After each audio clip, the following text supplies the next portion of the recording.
સુત્રાપાડાના ધામડેજ ગામમાં પાણીની ગંભીર સમસ્યા સર્જાઈ। છેલ્લા 1 મહિનાથી ગામમાં પૂરતું પાણી ન મળતા મહિલાઓમાં ભારે રોષ જોવા મળ્યો।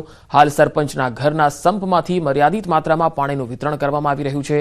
મહિલાઓએ તાત્કાલિક પાણીની વ્યવસ્થા ન થાય તો કલેક્ટર કચેરી સુધી રેલી કાઢવાની ચીમકી આપી। સરપંચ પ્રતિનિધિનો આરોપ છે કે નર્મદા યોજનાનું પાણી ભૂતિયા કનેક્શનના કારણે ગામ સુધી પહોંચી રહ્યું નથી।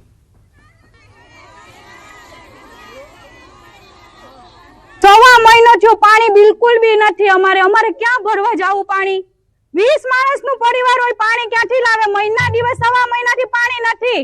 अमारे शुं पीवुं क्या जाऊं सरपंच ने न्या जाए एक बेड़ू पानी भरवा दे। एक बेड़ू पानी अमारे क्यार सुधी चलावू। एक बेड़ू भरवा दे तो टाकोय खलास थी जाय।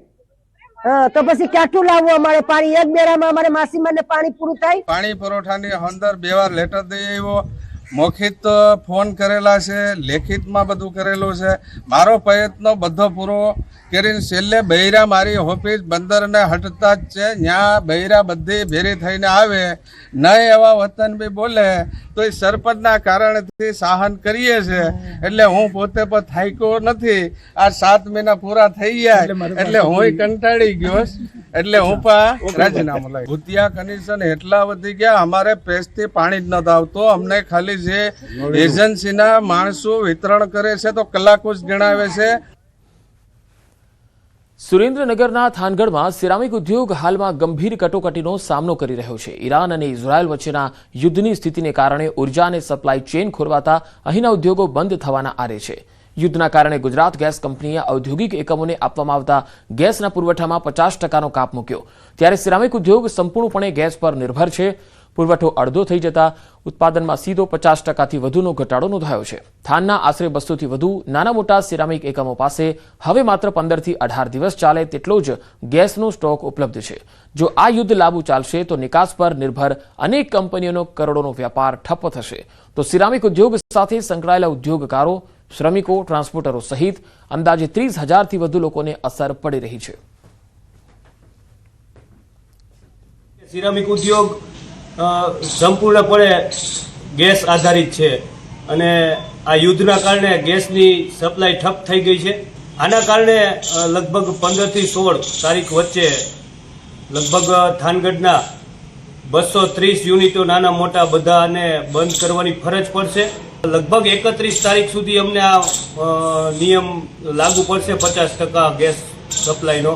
31 તારીખે જો યુદ્ધની પરિસ્થિતિ આવી જ રહેશે તો આમાં પણ ટાઈમમાં વધારો કરવામાં આવશે। જો અને હવે જો વધારો કરવામાં આવશે તો ખરેખર ઉદ્યોગોની સ્થિતિ દયનીય થશે। થાનગઢના 301 સિરામિક ઇન્ડસ્ટ્રીને ખાસ અસર થવાની, ઉત્પાદન ઓછું થવાનું અને 17.5 દિવસ પછી ફેક્ટરી બંધ કરવી પડશે કારણ કે ગેસ સપ્લાય જ નહીં થઈ શકે અને એના લીધે 15,000 જેટલા મજૂરોને અસર થવાની કે સી ફ્રેટ વધી જવાનું, ગેસ સપ્લાય મોંઘો થવાનું એટલે આપણે ઇન્ટરનેશનલ માર્કેટમાં માલ ન પહોંચાડી શકીએ અને લોકલ માર્કેટમાં કદાચ પેટ્રોલ ડીઝલના ભાવ વધે એટલે ટ્રાન્સપોર્ટેશન વધવાથી આપણો માલ ઇન્ડિયામાં લોકલમાં વેચવામાં તકલીફ થવાની છે। બોટાદ જિલ્લાના પ્રસિદ્ધ યાત્રાધામ સાળંગપુરમાં 8 માર્ચે ભવ્ય ફૂલદોલ ઉત્સવ યોજાયો।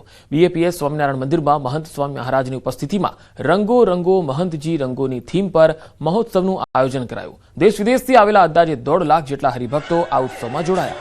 ઉત્સવમાં 7.5 લાખ ચોરસ ફૂટ વિસ્તારમાં વિશાળ સભા મંડપ તૈયાર કરવામાં આવ્યો હતો। મહોત્સવને સફળ બનાવવા લગભગ 5,000 જેટલા સ્વયંસેવકોએ સેવાઓ આપી હતી। 125 ફૂટ લાંબો અને 40 ફૂટ ઊંચું ભવ્ય મંચ પણ તૈયાર થયું। महंत स्वामी महाराजे केसुडाना केसरी जळथी रंगवर्षा करता रंगोत्सव खीली उठ्यो हतो। हजारों हरिभक्तो भक्ति अने आनंदना रंगमां तरबोळ बन्या।